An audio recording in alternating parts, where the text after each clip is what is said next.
हम अपने और अपने संगठन के साथ हैं, हम किसी और के साथ नहीं हैं। हम जन अधिकार पार्टी के साथ हैं और जन अधिकार पार्टी के साथ 3-4 छोटे संगठन और हैं, वो हम भागीदारी परिवर्तन मोर्चा के नाम से बनाए हैं। हम उन्हीं के साथ तैयारी में लगे हुए हैं 2024 में। आने वाले चुनाव में आप उनके ओवैसी जी के साथ रहेंगे? नहीं, अभी इस चुनाव के लिए आगे के लिए हमारी उनसे बात नहीं हो पाई, चर्चा नहीं हो पाई, लेकिन रामकरण कश्यप जी, बिंद जी, हमारे चौहान साहब हैं, तो हम 4-5 लोग अभी साथ में हैं और पूरी तैयारी कर रहे हैं। श्री राहुल गांधी जी की सदस्यता जो खत्म हुई वो बिल्कुल गलत था और माननीय सुप्रीम कोर्ट ने जो फैसला किया है वो स्वागत योग्य है, इसका हम स्वागत करते हैं। किसी भी विपक्षी नेता के साथ ऐसा नहीं होना चाहिए। ईडी सीबीआई का जो दुरुपयोग तो कांग्रेस ने सिखाया। कांग्रेस ने भी बड़े पैमाने पर ईडी और सीबीआई का दुरुपयोग किया। अब जो हो रहा है बड़ा दुख की बात है, गलत हो रहा है, चाहे वो कांग्रेस के नेताओं के साथ हो, लालू जी के साथ हो या देश के किसी नेता के साथ हो। कांग्रेस की सरकार में हमको हमारे ऊपर ईडी और सीबीआई का शिकंजा कसा गया और ऐसे लगता था कांग्रेस के नेताओं का भाषण कि जैसे वो इंद्रासन में बैठे हुए हैं और बाकी नीचे कोई आदमी नहीं है।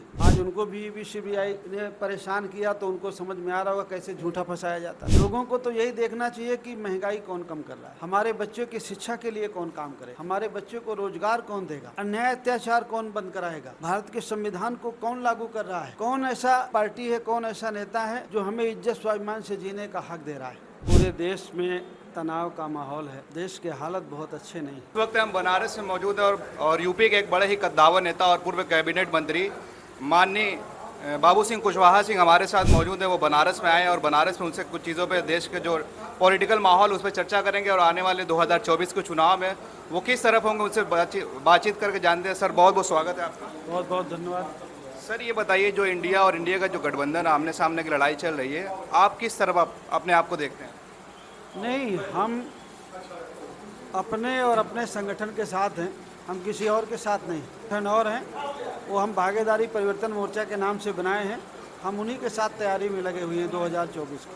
आपके साथ असदुद्दीन ओवैसी थे, आपका जो संगठन है, उसमें उन्होंने बीच में बयान दिया था कि अगर हमको वो बुलाते इंडिया वाले तो हम जाते, लेकिन उन्होंने हमको पूछा ही नहीं। इस पर आप क्या कहेंगे? नहीं, अभी उनका अपना विचार है, क्या कहा है, क्या बात हुई, हमें नहीं जानकारी है। तो आने वाले चुनाव में आप उनके ओवैसी जी के साथ रहेंगे? नहीं, अभी इस चुनाव के लिए आगे के लिए हमारी उनसे बात नहीं हो पाई, चर्चा नहीं हो पाई, लेकिन रामकरण कश्यप जी, बिंद जी और हमारे चौहान साहब हैं, तो हम 4-5 लोग अभी साथ में हैं और पूरी तैयारी कर रहे हैं हम लोग। पिछले दिनों राहुल गांधी की सदस्यता रद्द हो गई थी, अभी सुप्रीम कोर्ट ने उनकी सजा पर रोक लगा दी है। आप इसको कैसे देखते हैं? देश में जो देख रहा है जाके बड़े जो नेता थे, विपक्षी नेताओं पर बराबर ईडी सीबीआई कार्रवाई चल रही है, संसद में बोलने नहीं दिया जा रहा है। देखिए, दुरुपयोग तो कांग्रेस ने सिखाया। अच्छा। कांग्रेस ने भी बड़े पैमाने पर ईडी और सीबीआई का दुरुपयोग किया। अब जो हो रहा है बड़ा दुख की बात है, गलत हो रहा है, चाहे वो कांग्रेस के नेताओं के साथ हो, लालू जी के साथ हो या देश के किसी नेता के साथ हो।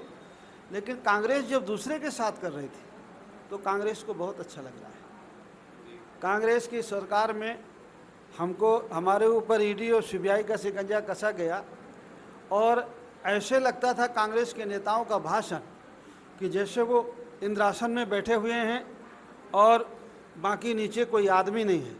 आज उनको भी ईडी सीबीआई ने परेशान किया तो उनको समझ में आ रहा होगा कैसे झूठा फंसाया जाता है। यानी उन्होंने पहले रास्ता दिखा दिया बीजेपी। बिल्कुल, हम उसके पक्ष में नहीं हैं, खिलाफ हैं, लेकिन हम ये बता रहे हैं कि ये रास्ता उन्होंने ही दिखाया। दूसरे को गलत फंसा के उनको ये पता चल गया होगा कि गलत फंसाने की तकलीफ और पीड़ा क्या होती है। 2014 में जब बीजेपी आ रही थी तो उसके कई नारे थे, महंगाई पे हम रोक लगाएंगे, औरतों की सुरक्षा होगी, बेरोजगारी हटेगी, लेकिन आज भी देश का जो युवा है, जो गरीब है और गरीब होते जा रहे हैं। अब ये तो देखिए, पूरे देश में तनाव का माहौल है और देश के हालत बहुत अच्छे नहीं।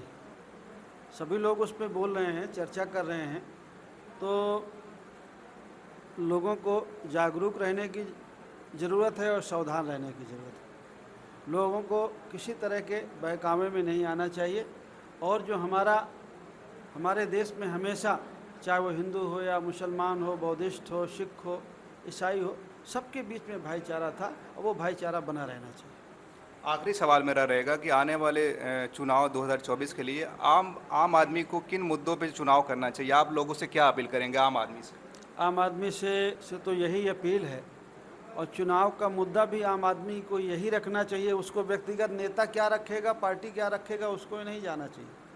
लोगों को तो यही देखना चाहिए कि महंगाई कौन कम कर रहा है, हमारे बच्चों की शिक्षा के लिए कौन काम करेगा, हमारे बच्चों को रोजगार कौन देगा, अन्याय अत्याचार कौन बंद कराएगा, भारत के संविधान को कौन लागू कर रहा है, कौन ऐसा पार्टी है, कौन ऐसा नेता है जो हमें इज्जत स्वाभिमान से जीने का हक दे रहा है।